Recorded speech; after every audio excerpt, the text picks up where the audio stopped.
Shalom sahabatku yang terkasih dan sehati dalam Yesus Kristus.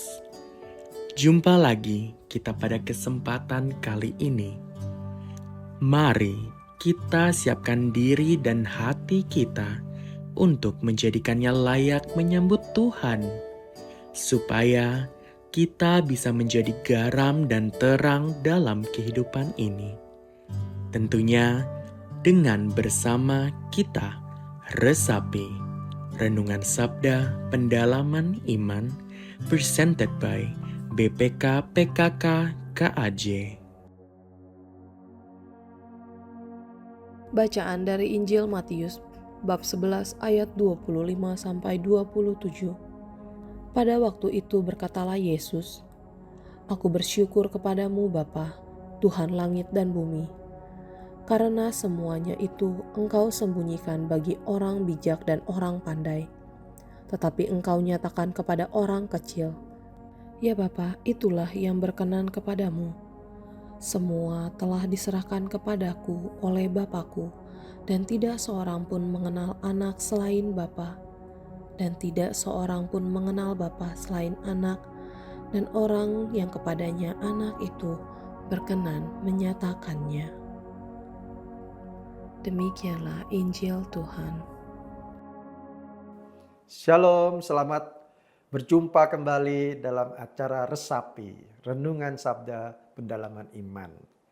Bapak, Ibu, Saudara-saudari yang terkasih dalam Tuhan, kita telah mendengar firman Tuhan yang begitu indah pada hari ini, di mana Yesus telah berdoa kepada Bapaknya dan mengucap syukur bahwa dia telah mendapatkan apa yang menjadi rahasia Allah, di mana bagi orang lain itu disembunyikan tapi bagi dia tidak. Kita coba ulangi lagi pembacaannya ya. Pada waktu itu berkatalah Yesus, "Aku bersyukur kepadamu Bapa, Tuhan langit dan bumi, karena semuanya itu Engkau sembunyikan bagi orang bijak dan orang pandai, tetapi Engkau nyatakan kepada orang kecil." Jadi seakan-akan Allah menyembunyikan bagi orang bijak dan orang pandai. Artinya apa? Artinya saya katakan itu seakan-akan. Tetapi bukan berarti benar-benar Tuhan menyembunyikan. Kitanya manusia yang merasa terlalu bijak dan terlalu sombong sehingga tidak bisa menangkap rahasia ilahi ini. Ya. Dan Yesus menganggap dirinya sebagai orang yang sederhana, orang yang rendah hati. Maka dia bisa menerima itu. Bapak, Ibu, Saudara-saudari terkasih dalam Tuhan. Kita tahu ya, kalau kita sendiri mempunyai perasaan angkuh, sombong, bisa nggak kita berdoa kepada Tuhan? Bisa nggak kita memuji nama Tuhan di dalam persekutuan doa? Tidak bisa, karena ada kesombongan. Ya. Kesombongan itu membuat kita tidak bisa bersatu kepada Tuhan. Apalagi kita mau tahu misteri ilahi, ya, rahasia yang ada dalam Tuhan, dalam Allah. Tidak ada, tidak bisa kita. Ya, kita harus rendah hati. Kita menjadi anak yang kecil, ya, seperti anak kecil yang lugu, maka kita dapat mengerti rahasia ilahi ini. Dan Tuhan mengatakan Dia telah mendapatkan itu, ya. Kemudian ayat berikutnya, "Ya Bapa, itulah yang berkenan kepadamu. Semua telah diserahkan kepadaku oleh Bapakku, dan tidak seorang pun mengenal Allah, mengenal anak selain Bapa, dan tidak seorang pun yang mengenal Bapa selain anak. Dan orang yang kepadanya anak itu berkenan menyatakannya." Luar biasa. Ini satu klaim yang luar biasa. Ya, tidak ada agama lain yang mengatakan mengenal Allah Bapa, ya, kecuali Yesus. Jadi berbanggalah kita yang mengikuti Yesus, ya, teladan Yesus dalam hidupnya. Karena dia mengetahui rahasia Allah itu, ya. Karena apa? Allah telah menyatakan pada anaknya, ya. Dan kita meneladani Yesus sebagai teladan kita, maka kita juga akan mengenal Bapa, ya, melalui anaknya. Paling gampang begini.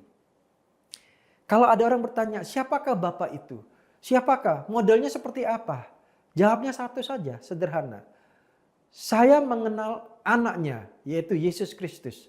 Maka saya tahu Bapak saya atau Allah saya itu sama seperti Yesus. Selesai. Jawabannya simpel. Ya.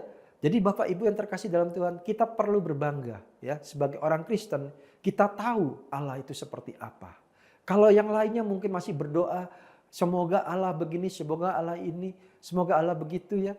Tapi kita tahu, kita sudah tahu bahwa Allah itu memang seperti itu. Tinggal bagaimana kita menurutinya, ya.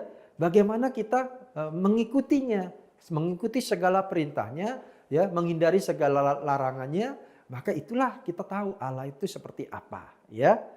Dan semua telah diserahkan kepadaku oleh Bapakku dan tidak seorang pun mengenal Allah, anak adalah selain Bapa. Dan tidak seorang pun yang mengenal Bapa selain anak. Ya jelas, Bapa dan anak itu punya relasi yang intim. Ya, kalau Bapa itu pasti akan memberitahukan segala-galanya kepada anaknya, apalagi anaknya yang tunggal. Ya, dan anaknya pun tahu bapaknya seperti apa karena relasinya intim. Nah, bagaimana Bapak Ibu yang terkasih dalam Tuhan, kita pun juga ingin ya berelasi intim dengan Allah, ya. Dengan cara bagaimana? Dengan cara berelasi intim dengan Yesus. Bagaimana dengan Yesus? Berelasi intim juga dengan Roh Kudus, ya. Karena Roh Kudus yang dikatakan dijanjikan oleh Tuhan Yesus agar menuntun kita sepanjang hidup kita. Nah, Bapak Ibu yang terkasih, marilah kita berbangga hati sebagai pengikut Kristus, ya. Bahwa pertama, kita diberikan rahasia Allah, ya, rahasia ilahi, dan kita tahu rahasia ilahi itu apa, ya. Dan kita tinggal bagaimana kita mau mengikutinya, meneladaninya, ya. Dengan cara bagaimana? Meneladani Tuhan Yesus. Ya, apa yang telah Tuhan Yesus lakukan, lakukanlah itu. Apa yang Tuhan Yesus perbuat, perbuatlah itu. Maka kita sudah meneladani Tuhan atau meneladani Allah. Dan kita tahu Allah itu siapa? Allah itu kasih. Ya, Allah adalah kasih. Titik. Barang siapa mau mendekati Allah, dekatilah dengan kasih. Kalau kita bijaksana ya, orang yang hebat, saleh segala macam, tapi gak punya kasih. Nah, seperti itu ya. Apa artinya? Ya, relasi dengan Allah adalah relasi dengan kasih. Dan kasih itu adalah Allah. Ya, jadi pergi datang adalah kasih. Ya, Allah adalah kasih. Berelasi dengan Allah adalah berelasi dengan kasih. Ya, Bapak Ibu yang terkasih, marilah kita merenungkan itu ya sebagai klaim kita sebagai pengikut Kristus, ya, bahwa kita sudah mengetahui rahasia Allah, tinggal bagaimana kita mau mengimani, mengikuti teladan Kristus sebagai anak Allah. Amin. Mari kita satukan dalam doa, dalam nama Bapa dan Putra dan Roh Kudus. Amin. Bapa dalam surga, terima kasih Engkau telah membeberkan rahasiamu, yaitu rahasia ilahi, yang dimana kami mengetahuinya melalui Tuhan kami Yesus Kristus. Bapa, berkatilah kami, sehingga apa pengetahuan kami ini tidak sekedar kognitif saja, tidak sekedar hanya di otak saja, tetapi menjadi rema dalam hati kami, dalam hidup kami, supaya kami dapat berbuah, menghasilkan buah roh yang luar biasa bagi kehidupan kami, sehingga kami boleh berguna bagi sesama kami, di sekitar lingkungan kami. Terima kasih Tuhan, kami serahkan semua doa permohonan kami ini demi Kristus Tuhan dan pengantara kami. Kemuliaan kepada Bapa dan Putra dan Roh Kudus, seperti pada permulaan, sekarang, selalu, dan sepanjang segala abad. Amin.